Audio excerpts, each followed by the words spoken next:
about to get started.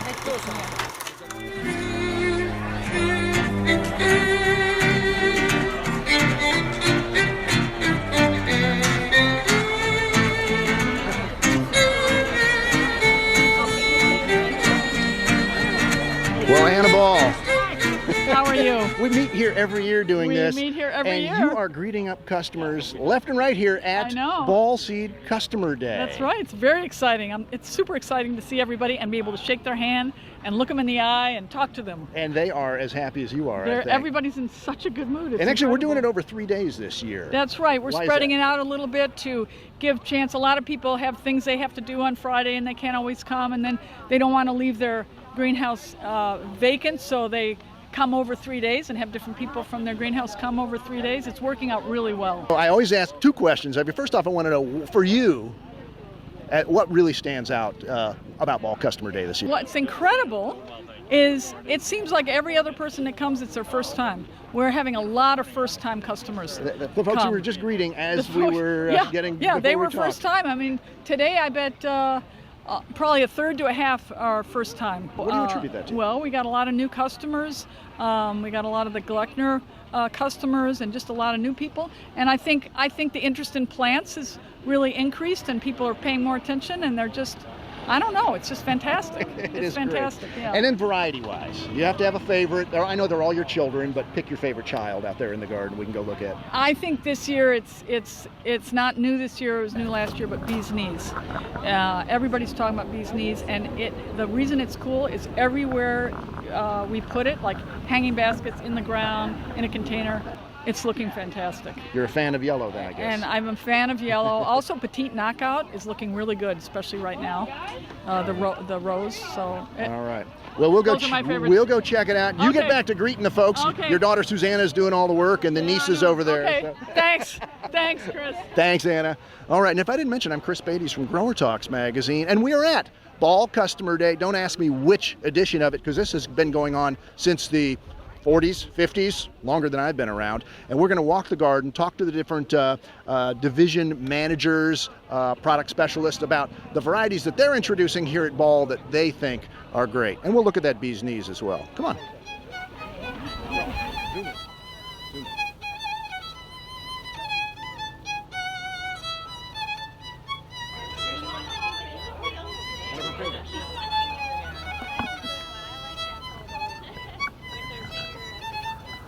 Hey everybody, we're in front of the PanAmerican Seed display here at Ball Seed Customer Day, and I'm with my good friend Jerry Gorschels, who's a veteran of this microphone.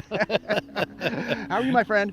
I'm well, thank you. How many different subseries of wave petunias are there right now? This is a quiz. Well, there are actually 5 now. The original waves, the easy waves, and tidal waves, which are great in the landscape. The shock waves, which would basically be your season opener. But now we have the new E3. Number 5. Waves. E3 is number 5. E3s, yes. So why did we need a 5th of the great wave petunias? Well, what does E3 do? E3s are early, they're efficient, and it's also the evolutionary process of the easy wave petunias. So I'm sensing what the E's are. Easy? Yes. No, so wait, early. Early.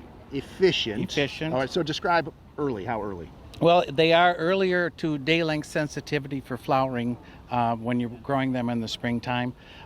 They are all less than 10 hours day length as far as flowering initiation goes. All right, efficient. What makes a petunia efficient? Efficient. You can grow them tighter. They have a tighter habit. They because they are early, they flower earlier, and you can get them out the door faster. So in most cases, it's less time on the bench. All right, and then evolutionary. You said they're an evolution of the easy evolution wave. Are these of the like easy an easy waves. wave replacements? Yes, I wouldn't say they're a replacement. They basically are an accent or added to the benefits of the easy wave petunias, where you have a smaller habit for basket programs, maybe smaller space landscapes. Maybe if you want to use a petunia border, the E3s would make out a very, very nice border in the landscape. So maybe a little bit more compact easy wave? Is that one way to think about it when you're choosing which to use? You could describe it that way, more of an easy, compact easy wave. Yes. An easier easy wave. Easier easy wave. There we go. That's 2 of the E's. And how many colors are we looking at in this We have E3 7 bed? colors. We have 7 colors coming along in the E3s.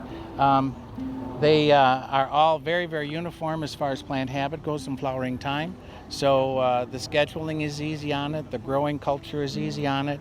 It's just a win-win situation. All right, very good. E3. E3 Next year we'll come out and find out what number 6 is in the Wave Hit Parade. Thanks, Jerry. Appreciate it. Stay tuned.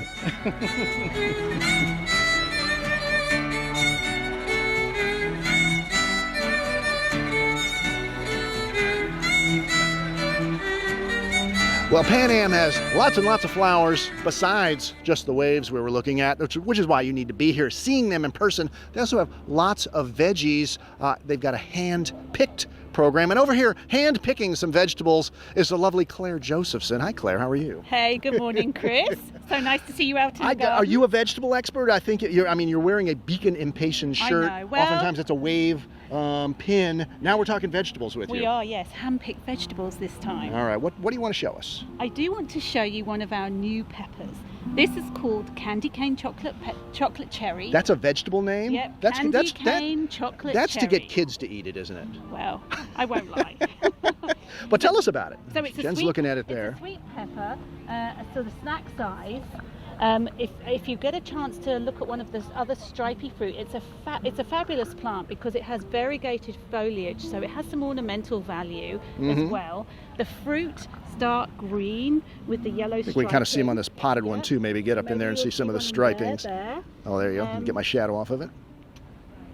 But I assume it's going to turn dark. Yes, Yeah. Yes, but they ripen to a lovely red with a chocolate stripe. Oh, the stripe turns chocolatey. Yeah, The fruit is that's right. red. I don't suppose it tastes like a candy cane, does it? It tastes like a lovely sweet red pepper. So it's a nice red pepper. It is. Very it's a lovely good. red pepper, Now- which also looks lovely. Now, if I wanted something a little spicier Oh, to spice up my my cooking, what would I go We've for? got just the thing for you. So new this year, we have a basket pepper. Now this is called jalapeno. A basket pepper. A basket That's pepper. basket Yes. for those of you in Chicago. Jalapeno, potapeno.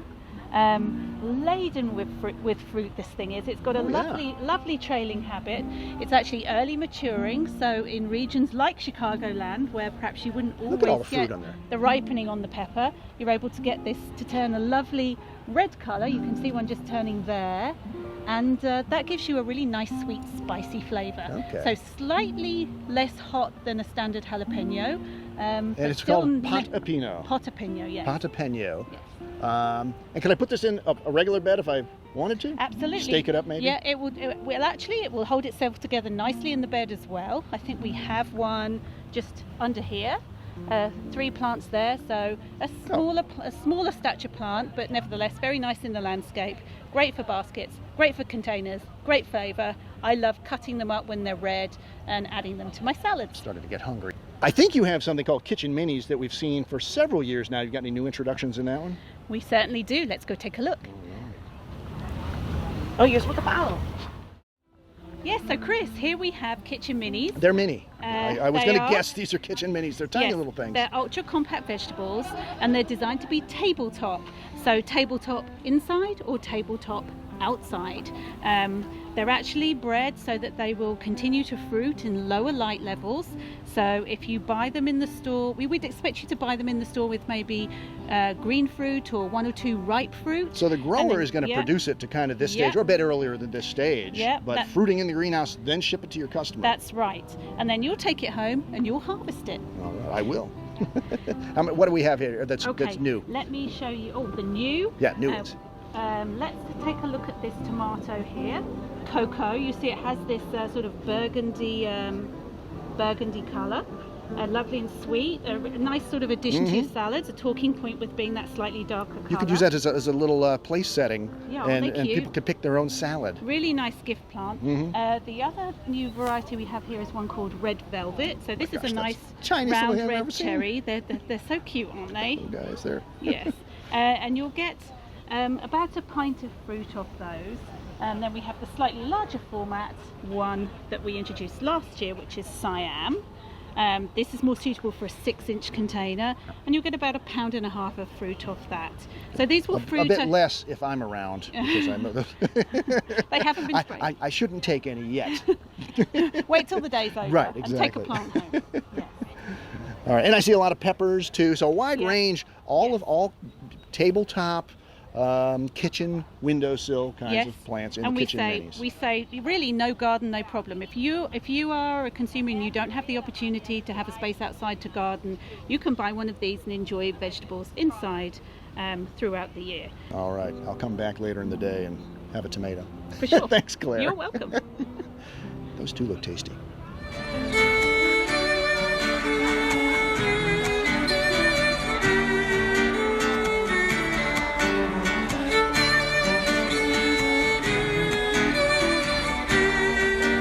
Cannonball mentioned bee's knees. We must be at Ball FloraPlant with my buddy Eric Pitson.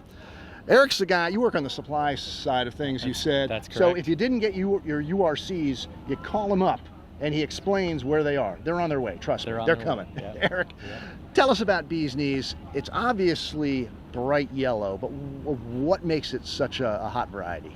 Yeah, so bee's knees was introduced last year for Ball FloraPlant. It's a COVID introduction. Yes, it which is why is. we're kind of giving it another chance here. Yes, and what's really great about bee's knees is that vibrant yellow color.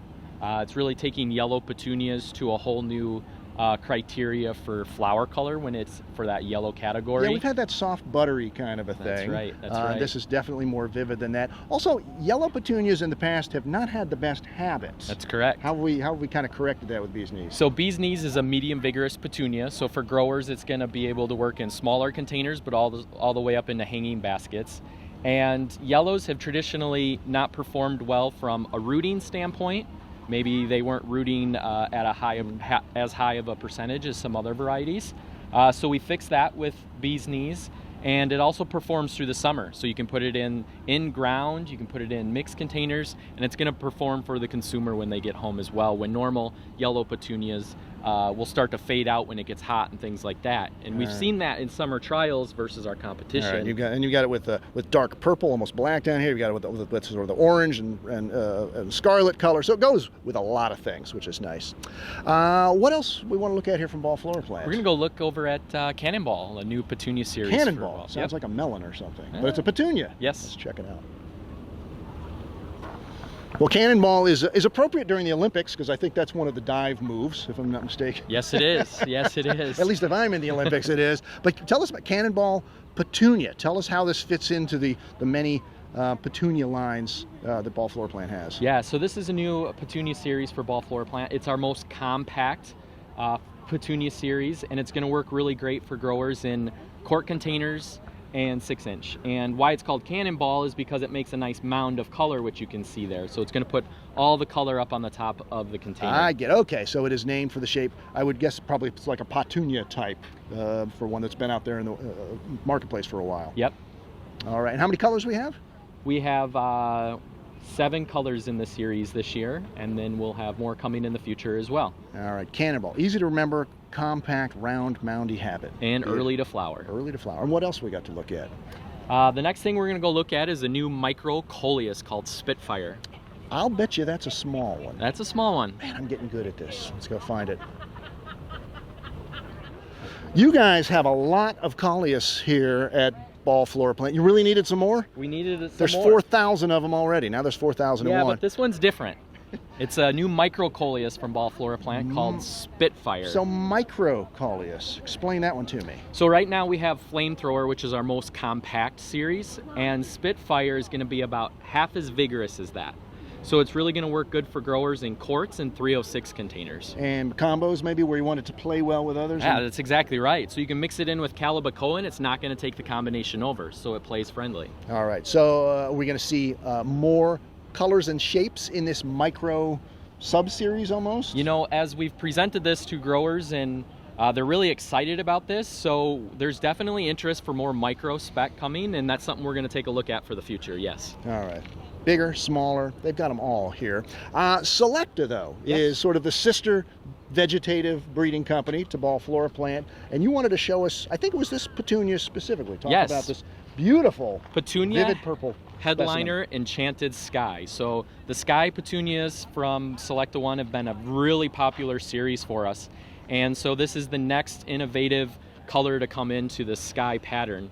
So you can see right now in the summertime it has a star pattern, but also in the springtime, you're going to see more of that sky pattern come And through. there are a few specks here, Jen. I don't know if you can get in here because that's what the sky pattern signifies in the name. The sky in the name is these little white specks. And what is it culturally that is going to bring out the sky pattern? Yeah, so cooler temperatures, cooler nights will bring out more spots in the flower pattern.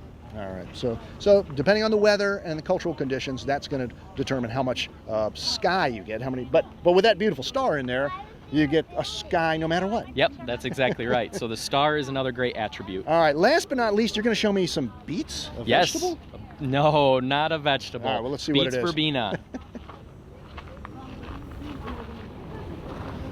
Well, I thought it would have been weird to have a beet coming out of a verbena, like some real weird intergeneric cross. I see it's something different here. Tell us what a verbena beets is all about. Yeah, so verbena beets is a new series from Selecta One. It's compact for the grower. It's 2 weeks earlier than others on the marketplace, so it's going to be a great verbena to ship first into retail centers. But it probably gets loaded with mildew, right? Actually, we haven't seen a lot of mildew pressure on this new series, and Good. we actually see quite a bit less cycling than other verbena on the market. So that's another great differentiator. Well, yeah, we're here end of July. It's been really hot. Now it's kind of cool, but these have flowers all the way across the top and a great habit. And I have a feeling that purple and white there, Jen is on that because she knew I was going to talk about it. That's got to be a crowd favorite. It definitely is. Bicolors, novelties continue to sell very well. So that's going to be a really popular variety. Bicolor is a color. Did you know that? Yeah. Doesn't matter what bicolor it is. Doesn't matter. It's a color. Yep. Bicolor. All right, Eric. Thanks so much. Great tour, and come on out and see all the new varieties from Ball FloraPlant and Selecta at Ball Seed Customer Day. Yes.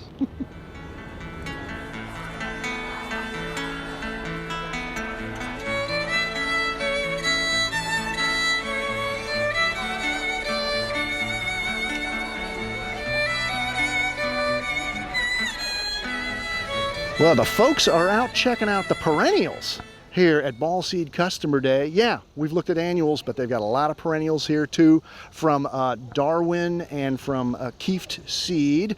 But we're going to talk to a Darwin guy here. You know how I can tell? Yeah, you, Seth Reed. You, with the Darwin Perennial shirt on. That's my good friend, Seth Reed. You're the marketing guy for Darwin, but you know a little bit about these varieties, don't you? Yeah, I know a little bit. We're going to test your knowledge of 3 new varieties that conveniently are all right in this bed. You said they're blooming like mad right now. At least 2 of the 3 are.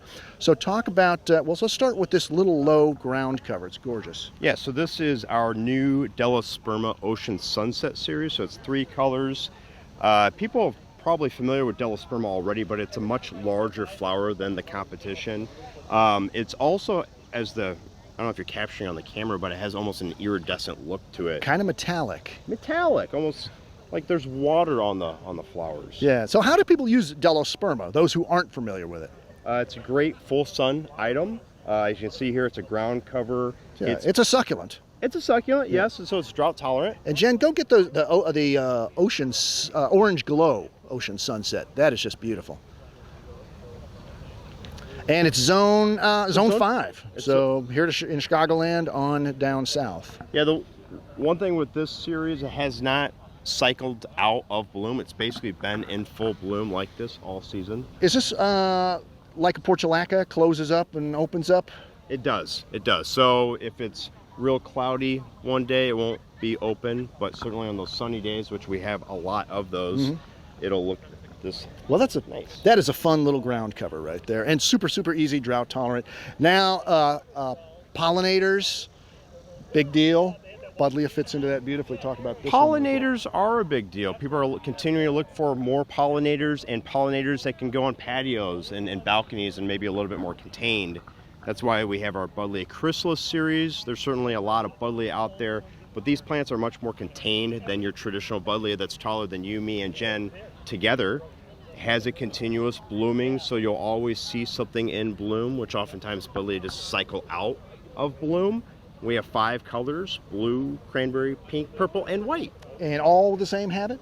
Yes, all very similar habit. They all have that nice contained, be great on a deco pot or like you see here in a garden. Those look really, really good. I like that. And the last one, this is unusual. This is something people are going to have to get used to. I actually have some in my garden that I'm testing, and it's called a Artemisia sun fern. That is correct. So fern-like texture and green texture is really popular with consumers. And so we wanted something that people could bring out either in a garden like you see here or in a deco pot, would make other colors really brighten up. Use it as a component, in Yep, other words. you could use it as a component plant. It is a Artemisia, so it is very drought tolerant, but it's been selected so that it doesn't spread like a lot of other Artemisia. All right, and calling it sun fern because it's like looks like a fern, fern. but it'll take full hot Full sun, sun. full hot sun. As you can see here, we've had this type of sun and heat all summer long. All right, cool. Very interesting alternative sort of perennial. Seth, thank you very much for the quick tour. Appreciate Perfect. it. Thank you.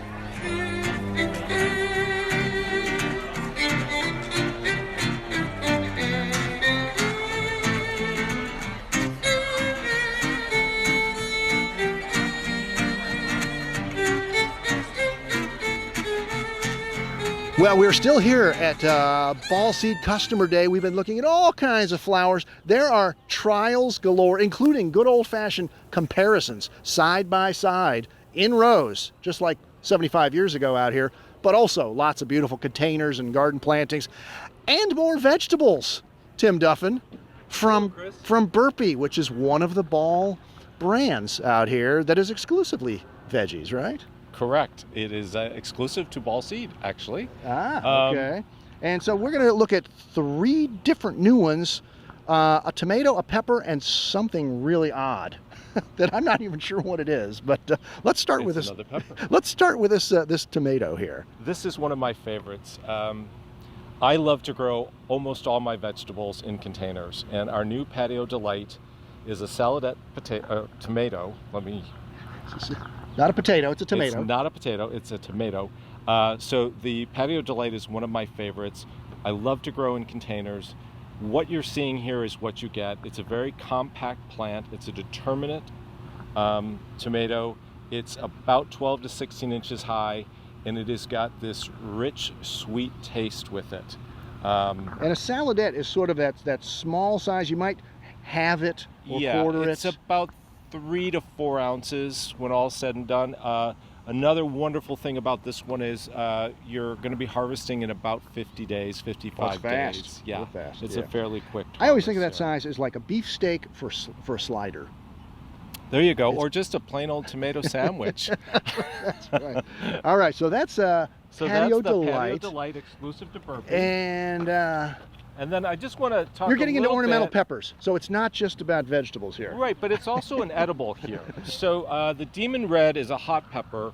One of the things I really enjoy about this particular plant, and it can be grown in a container or in the ground, is that I think it's beautiful as it's growing. It starts with the beautiful white flowers, then we start to get the green peppers, and then we start to get red peppers, and then it'll turn all red. So when you look at this particular plant here, you can sort of see the almost Christmassy colors going on here, the white, the green, and the red. Well, I do think ornamental pepper, which aren't edible, but they're generally not all that flavorful. This one has Not a got an good taste. awesome flavor, and in part because what we bring to Burpee is things have got to taste great first, and then they've got to work well in the garden. Can I do this in a pot? You can do Like this I in a can container. the, You could do this as small as an 8-inch pot if you want. All right. And But it also does well in the garden. 173,500 Scoville rating. So it's pretty hot. I'm not going to It's taste not one of as those hot on as an camera. Armageddon, which is 1,000,002, but it's pretty hot. Demon Red should Demon Red warn tells you. everything you Okay, need to now know. this is you said that Chris, I want to talk about the Mexican sour gherkin, and I said I want you to because I have no idea what a Mexican sour gherkin is. So this is a beast of a plant. It can grow up to 7 feet tall, 4 feet wide. However, I know people who are growing it in containers, and they are getting fruit. All right, is that a fruit? It's a fruit. Can you get in there, Jen? So if you want to, Jen's got one there. you can see one over there. It's a grape. Actually, it looks almost like a watermelon. And when it gets to look Can we like a pick one of these? watermelon, Am I that's allowed when to- you pick it. Go ahead. Can I and allowed pick to pick one of Yep, these? That All one's right. about ready. All right. It is. Oh, it is a miniature watermelon. It is. It's got a little a tangy taste to it.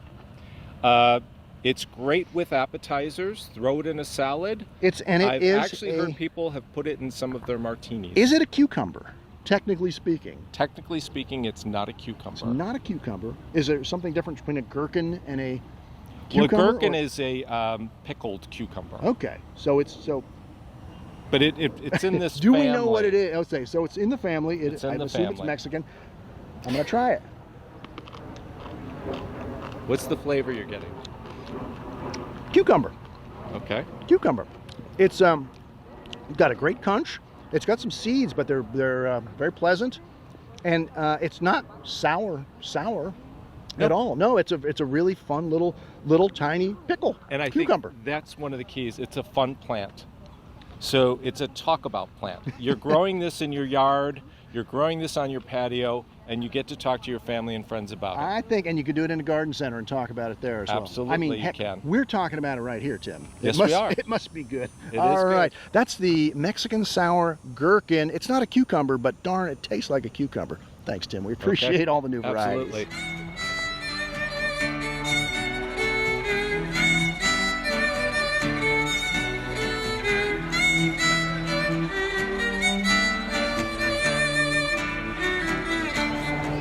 Wear your hiking shoes out here at Ball because you're going to hike 7 or 8 acres of gardens to see it all. But right now, we're at a division called Ball Ingenuity, which is third-party breeding.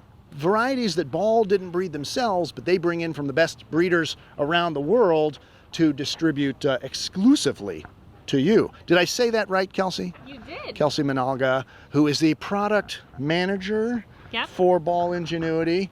All right, so tell me about some products you're managing. All right, so we have this exciting, fun new line of Jurassic begonias, the Dinos. Rex begonias called Jurassic. Yeah. Why are they called Jurassic?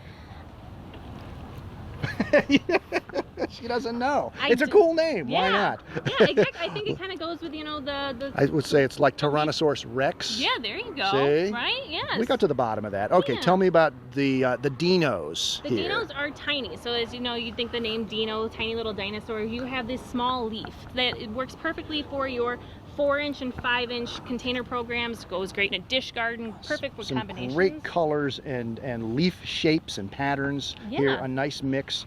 The Flintstones would have had this on their windowsill. Yes, right? I bet. Named after their and dog. then if that doesn't work out for, your program, your pot program, and you need something a little bit bigger in the medium range, you can go with your Jurassic Juniors or your Jurassic in general. So your Jurassic Junior is going to have a little bit smaller of a leaf size compared to your Jurassic in general.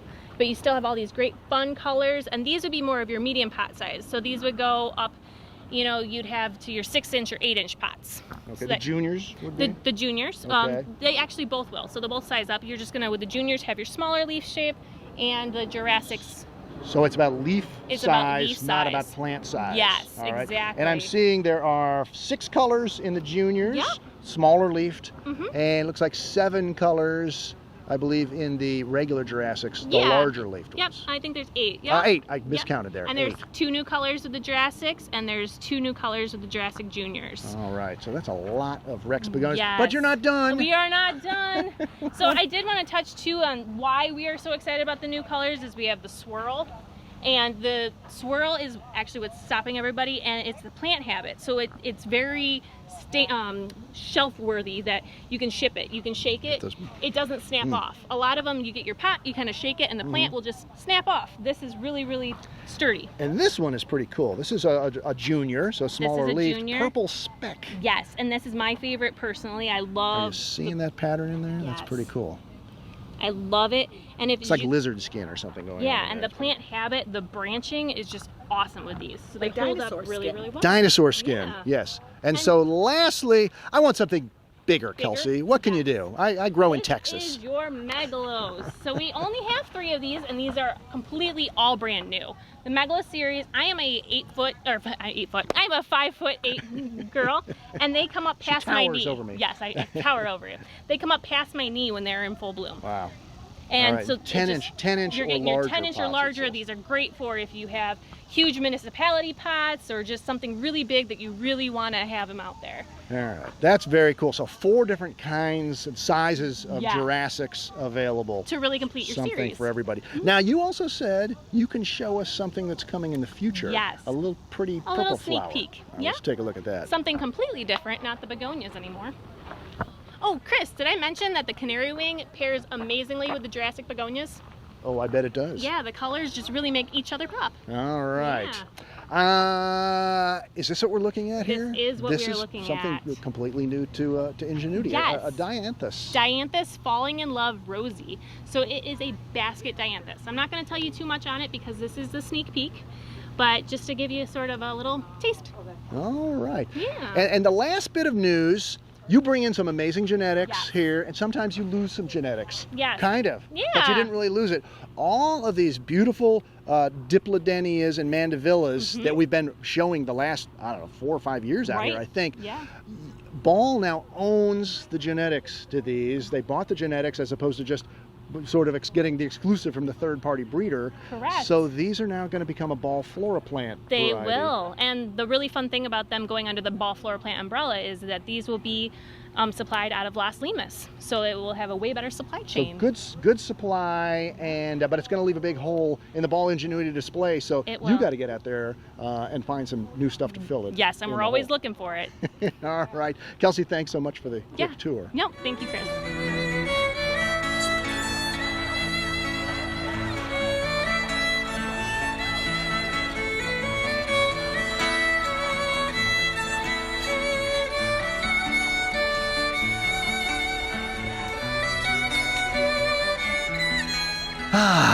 We've had a big day out here at Ball Seed Customer Day. Thankfully, they've set up a big chair so I can have a big nap. Now all I need is like a really big drink to go on the arm of this Adirondack chair. Anyway, thanks for coming along on this little tour of Ball Seed Customer Day. But we only talked about probably 1% of what's out here. Maybe not even that much. You need to see it yourself. Mark your calendar for the last Friday in July for 2022 and beyond. And pay attention to our emails and the calendars because we don't know if it's going to be a one-day event or a 3-day event or what they'll do next year. But either way, you want to be out here. So I'm Chris Beytes from GrowerTalks Magazine saying, see you next time. Now where's my big drink? Where's Jen's big drink?